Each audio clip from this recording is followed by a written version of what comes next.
So,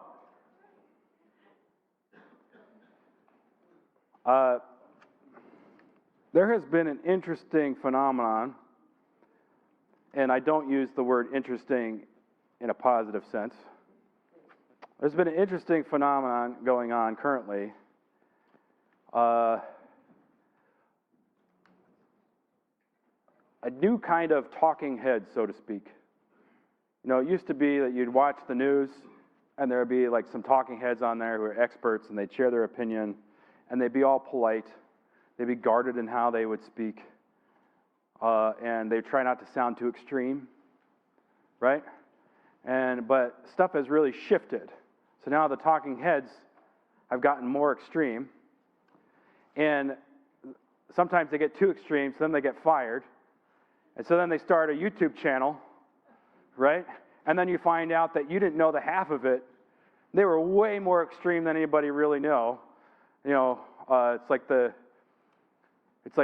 bell, the hour finally tolls and the cuckoo bird starts coming out. And you add to that people who just start YouTube channels. They didn't even start out in the news media. They start YouTube channels, and they discover you get more views and clicks and comments which impact the algorithm and stuff, the crazier you are. So if you could put forward a conspiracy theory without you don't have to have any facts or evidence. You just have to express it passionately and make stuff up.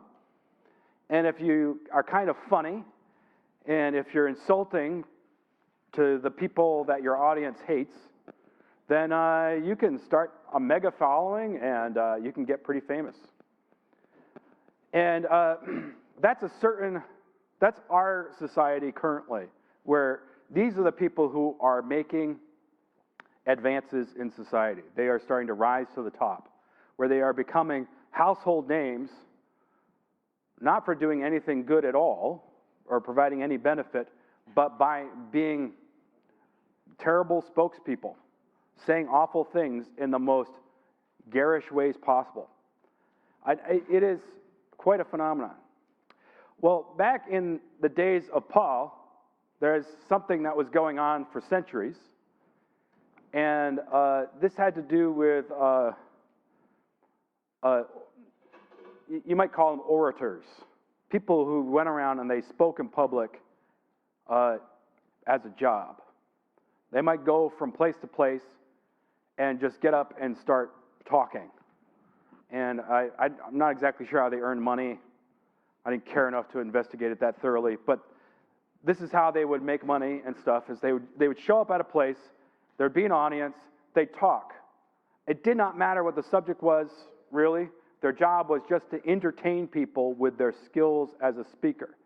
And there's a very famous description of an orator who is able to start out arguing for one side of an issue and have the entire crowd in the palm of his hand agreeing with him, yes, yes, yes, yes.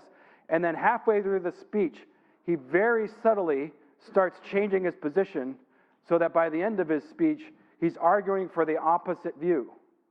And the crowd at the end is cheering for that side now because he's got them so caught up in the way he's talking. And this was a thing in the days of Paul, where people were using public speaking as a means for gaining praise from people. You know, they had their own versions of the thumbs up, you know, like they might get cheers from the crowd in person. And so that might be what they're going for. They might be going for reputation. Oh, wow, that guy over there, he's such a good speaker. I could have listened to him for 3 hours instead of 2, you know, whatever. And then, of course, they liked to be able to talk so well that people would give them money to do it so they could make money. And some of them, maybe they gained political power, that sort of thing. So there was all sorts of ways that they could gain by being great public speakers. And so that's kind of sort of in the background of today's passage. It's one of many things that's in the background of today's passage. Paul, in 1 Thessalonians 2, he is defending himself and his character and the way that he handled himself when he was in Thessalonica sharing the gospel to the Thessalonians. Now, he's got multiple reasons for doing it. There is probably an implication here that his character was being challenged by people in Thessalonica, probably by outsiders, people outside the church were challenging Paul's character and the way he was handling himself. They're kind of lumping him in as one of those people who would speak for the wrong reasons. And so he needs to defend himself against those charges, but there's other reasons why he goes to such great lengths to defend himself here. And one of the things, remember, we're in this section of the 1 Thessalonians where he's reminding them of the past. Those good old days, just a few months before this or something, where he was in Thessalonica, spending time with them, sharing the gospel with them. So he's reminding them of that in order to teach them things. So in chapter 2, verse 1, he starts out by saying, "You yourselves know." And then throughout this section, he says things like, "For you remember, you are witnesses, and as you know." So he wants them to call to mind, to remember how he was and the way he acted when he was there.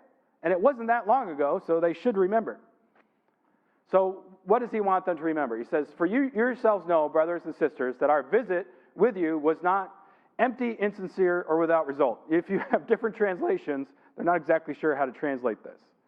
Our visit with you was not empty. It could mean that he was not insincere, or it could mean that it was without result. I lean towards without result. In other words, our visit to you was successful in bearing fruit for the gospel. That's a possible meaning there.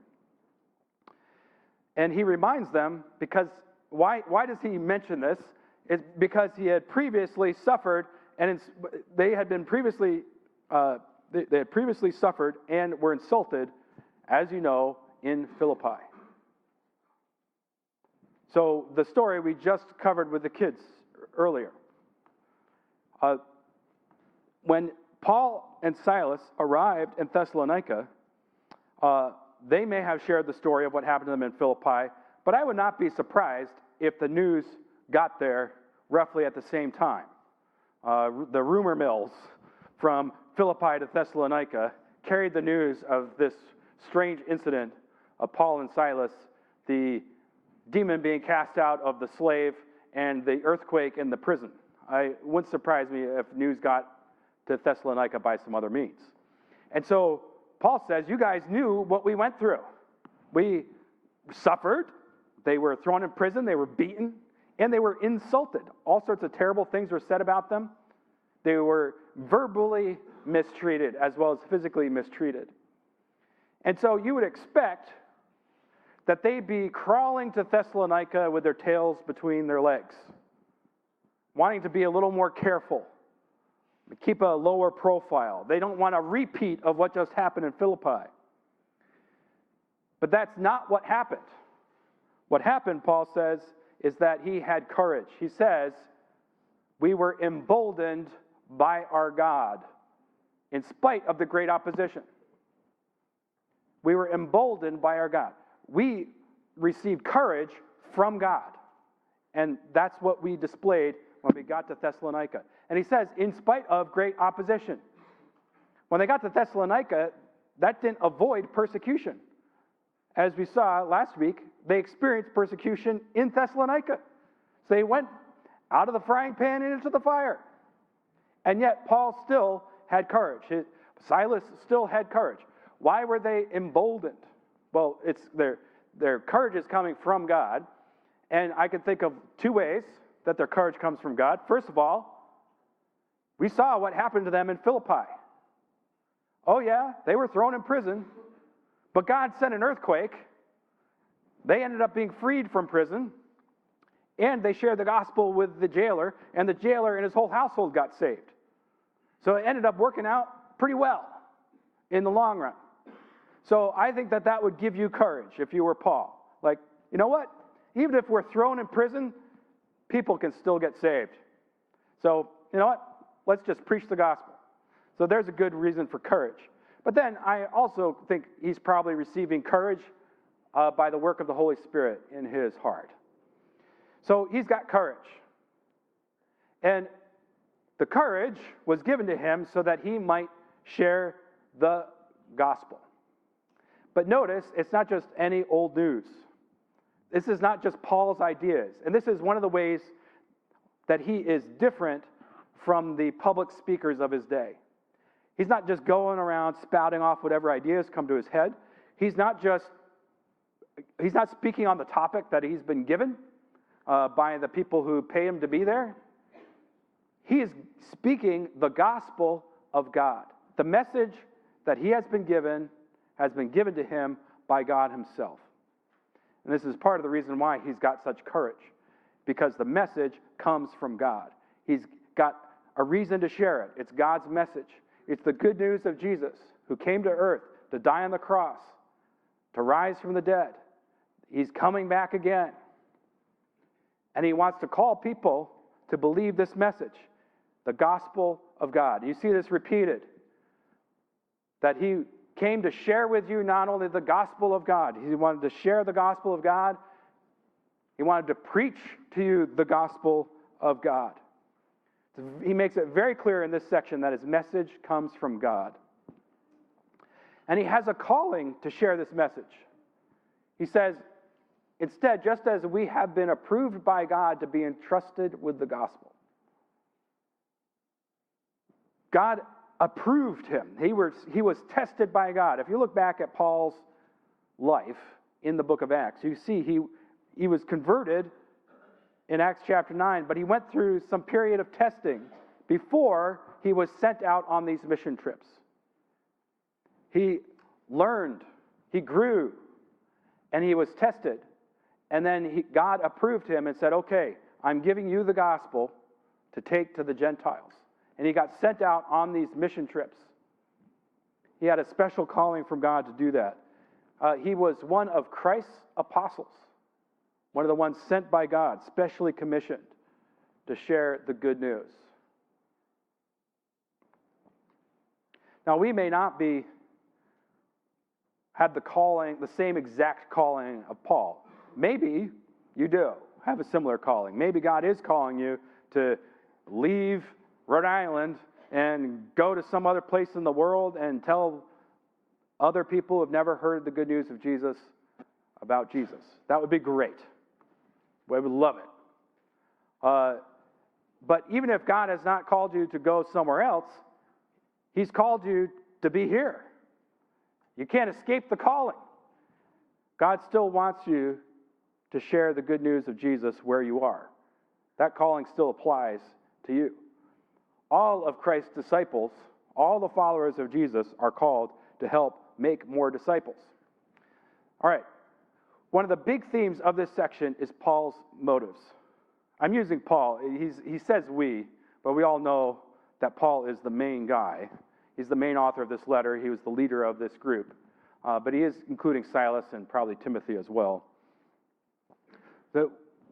Normally, this would be where you'd get a guy, one of those public speakers. You'd be like, oh yeah, he sounds really good, but what are his underlying motivations? You know, he's not just up there talking just to talk. Like, he's got some bad motives. And so this is one of the things he gets into. So they were approved by God to be entrusted with the gospel, to speak God's message with courage given to them by God. And he says, so we speak not as pleasing people, but rather God who examines our hearts. The temptation of all the other public speakers in Paul's day, the temptation of all those people on YouTube today, is to speak to please people, to get the likes, the shares, the comments. That's why people are speaking the way that they're speaking. And Paul says that was not our goal. Our goal was to please God, because God is the one who examines our hearts. The way he was acting in Thessalonica, the way he was speaking at Thessalonica, he was thinking about God examining his heart the whole time.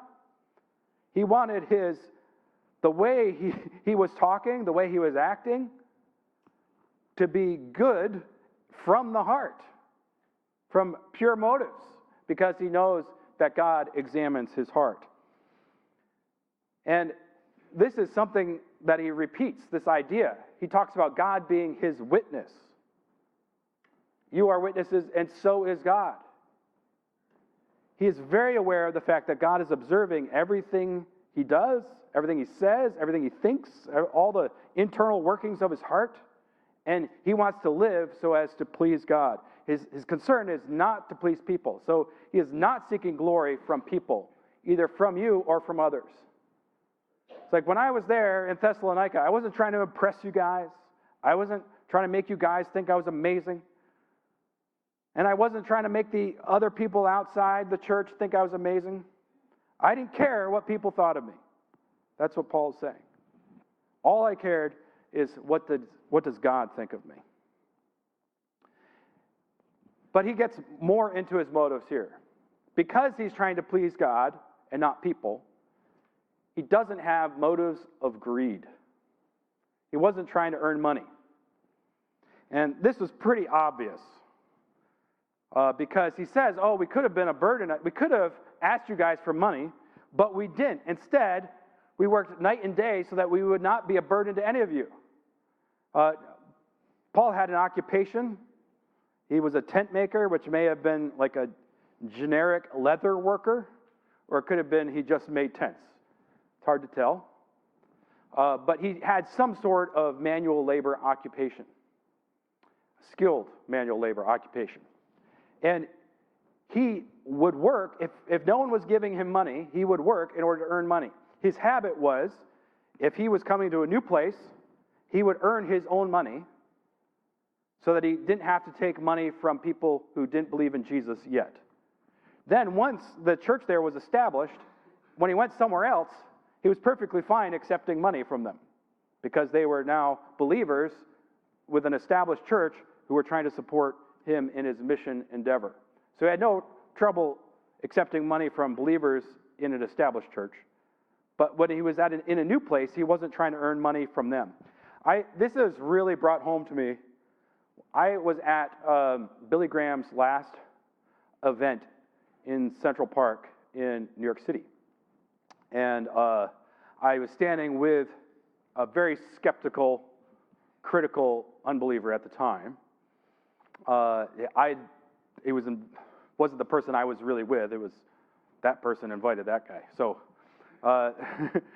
I didn't really know this guy all that well. But as I'm standing there, I realize he's got a very sour attitude. This guy, and he is there trying to find any fault he can with Billy Graham. And a lot of his comments were like minor, insignificant, didn't matter. But there's one that really hit home, and that was, and I'd forgotten this, that they collected money at the event. And it just was not a good look. Now, I know how the money thing works. Billy Graham didn't get any of that money. I know that. But do you think the skeptical guy believes that? No. And so he walked away from that event, in spite of the fact that I tried to explain to him how it worked. He walked away from that event thinking Billy Graham showed up at this place with thousands of people and took money from them, and he walked away richer as a result. And it's just not a good look. And Paul knew that. And I wish Billy Graham's organization had paid attention to these passages in the New Testament, because it really does impact people. People want to think ill of you. They want to think ill of Christians. They want to think ill of Christ. And so you do not want to give them a reason, a good reason. So you cannot be looking like you are doing ministry for the money. I don't know of many pastors personally who are in it for the money. That's not the driving motivation. And I think that's pretty clear with a lot of pastors. But if you look at people on TV, the guys on TV, they're definitely in it for the money. And it's very obvious to everyone. And it gives Jesus a bad name as a result. But Paul worked hard to avoid that. He says, our exhortation didn't come from error. He's like, we were not misled. Paul was very certain of the gospel he was preaching. He was very well versed in the Old Testament.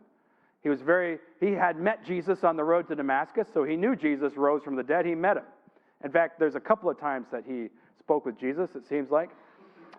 And he himself was not morally impure. And he also says it didn't come from deception. They weren't trying to trick people. There was probably ways in which he was talking that was pretty obvious he was not there to trick people. He was not like one of those public speakers who would try to persuade you of any point of view just so that they could get the paycheck at the end, right? That wasn't what he was after, and it was obvious in the way he was talking. He also says, oh, you are witnesses, and so is God, of how devoutly, righteously, and blamelessly we were among you, believers. We conducted ourselves blamelessly. The way we lived, you couldn't find fault with us. We tried to do the right thing. We tried to treat you well and do the right thing. And we were devout. We were obviously devoted to God in the way we conducted ourselves. And we cared for you. We loved you. You had become beloved to us. We expressed love to you. It was obvious by the way we treated you that we loved you. And all of this then spills over to Paul's methods. He just very plainly says he spoke the gospel. They just spoke. That was his main thing that he did, is he spoke the gospel. He just relayed the message. He did not come with flattering speech. That would have been a trick of one of the public speakers, right? They'd be, oh, what a good-looking crowd we have here. I know that you guys are really discerning, so I know I can't fool you. So I'm just going to have to tell you the truth. You know, like, I don't know what they would say, but they'd say stuff like that. And I've seen this on YouTube videos where they'll say something like, well, my viewers, I know you guys are really, really an astute crowd. So I know you're going to see through the government story and you're going to know that this conspiracy theory is the truth, right? Then people still do that today. And Paul says, well, we didn't try to flatter you or butter you up in order to persuade you of what we had to say. We just spoke the truth. And they used different methods: exhortation or encouragement, comfort. They implored you. He said, we implored you. We spoke to you in different ways. And he says, we implored each one of you. So he spoke publicly, but he also had individual conversations. He was using many different ways of speaking, but in the end, he was just speaking the truth to them. And he did it with obvious care and concern. That's what a lot of these verbs imply. But he didn't just speak.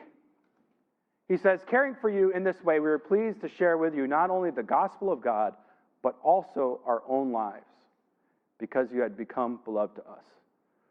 They spent time in Thessalonica. He spent time with the people there. He formed relationships with them. We already saw how he worked hard, and that's our next thing. But he worked hard when he was among them. So he was sacrificing personally for their sakes. So they could see that in the way he was acting.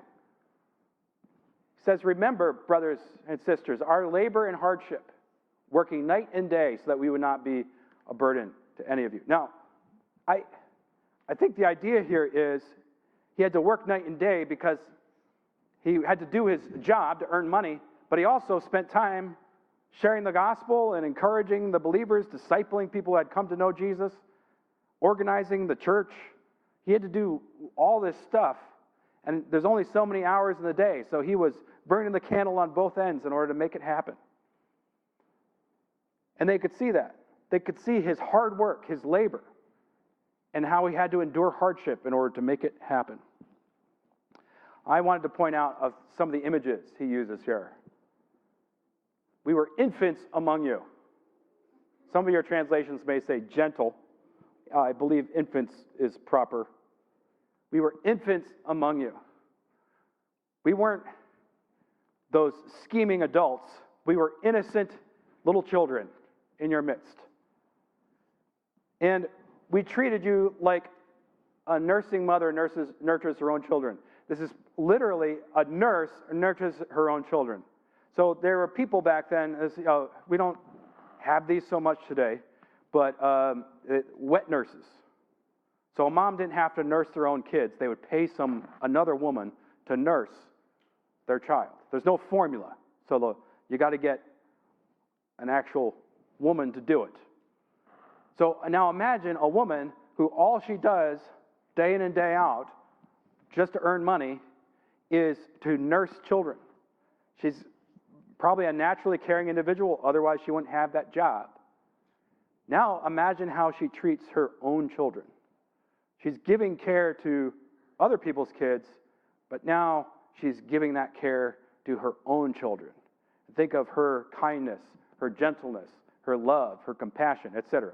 What you think of when you think of a good mother. And Paul says that's how we acted among you. I think this is a great. Unfortunately, it's not long enough to be like a Mother's Day text. But you think of it. Paul wants to describe how much he cared for the people of Thessalonica. And where does he go first? He goes to a nursing mother. He's like, that's the highest level of love right there in the human race, is a nursing mother. So, and he says, that's how we treated you. He also says, as a father with his own children, we encouraged, comforted, and implored each one of you. It seems to be a rather gentle, loving, caring father who comes alongside his own kid and wants to encourage them, to comfort them, and also to implore them to do the right thing. I think this about in a church setting. If you've noticed, in 1 Thessalonians, Paul uses the term brothers, which probably implies sisters. He uses the term brothers to describe the believers there in Thessalonica quite a bit. And he thinks in terms of family. And he uses some family imagery here. Kids, a mom, a dad. That's what he thinks of when he thinks of the church. That kind of love, that kind of care, concern for one another. And that's how it should be when we gather together, and even when we're not physically together. The connections that we have with one another should be like this.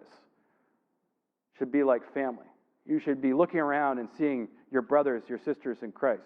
People that you are willing to sacrifice for, people that you care a lot about. You look at them and you say, that person, I love them like family. And you want to care for them and show compassion to them. What was Paul's ultimate goal here? Yes, he wanted them to believe in Jesus. He wanted them to believe that message that he was sharing. But he's got an even further goal. As a father with his own children, we encouraged, comforted, and implored each one of you to walk worthy of God, who calls you into his own kingdom and glory. So remember how we saw how Paul was seeking to please God. That's who he saw as his master, was God. God was the one who approved of him and gave him the gospel to share. And so he was serving God. He didn't care what other people thought. All he cared about was God. And now what he says is he wanted that same mentality for each of the believers in Thessalonica. This is what he wants from each of us. And this is where you start to see how Paul is a very skilled letter writer. We don't have this kind of skill today in writing letters because we're too busy texting and tweeting and stuff. But he was very skilled. Okay, sure, he was probably facing opponents who were saying he was greedy, he was doing it to look good or whatever. And so he's defending himself against opponents. There is some history of people who were public speakers just doing this kind of by default, explaining how, hey, I'm not here for the money, I'm not here to look good. that was a common practice among speakers. So he's doing that. But he's got another motive, which is how Paul operates. He's usually got several reasons why he's saying something. He's not just trying to defend himself. He's trying to remind them of the kind of person that they saw him to be, because he wants them to be like him. He wants them to imitate him as he imitates Jesus. So he was seeking to walk worthy of God. He was seeking to please God by the way he acted, by having courage, by sharing the gospel of God, by acting righteously and blamelessly, by having love and care and compassion for the people around him, by working hard.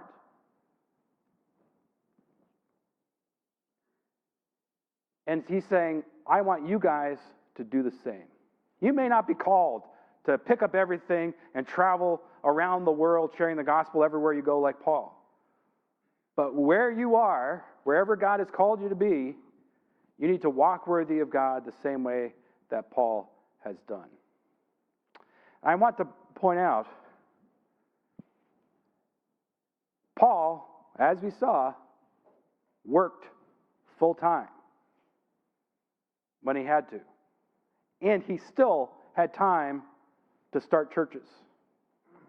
So this is not just for people who are full-time ministry, because Paul wasn't full-time ministry quite a lot of the time. This is for everyone. We all should be walking worthy of God the way that Paul did. We should all be saying, okay, God has given me the gospel. I know about Jesus. So it's now my responsibility to tell other people. And I need to do that with courage. In the face of possible persecution, I need to stop caring about what other people think about me. I need to concentrate on what God thinks about me and live to please him and him alone. And I need to share the gospel with others around me. But it's not just about speaking the truth, right? It's not just going out there and just saying whatever because it's true. Paul had the courage to say what was true no matter where he was. That is, you can see that. But he combined that, right, with having good character. Sincere character. He wasn't just a self-righteous hypocrite.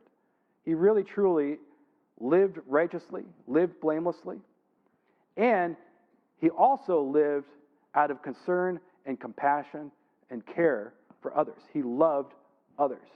And that was very obvious in the way he conducted himself towards everyone around him.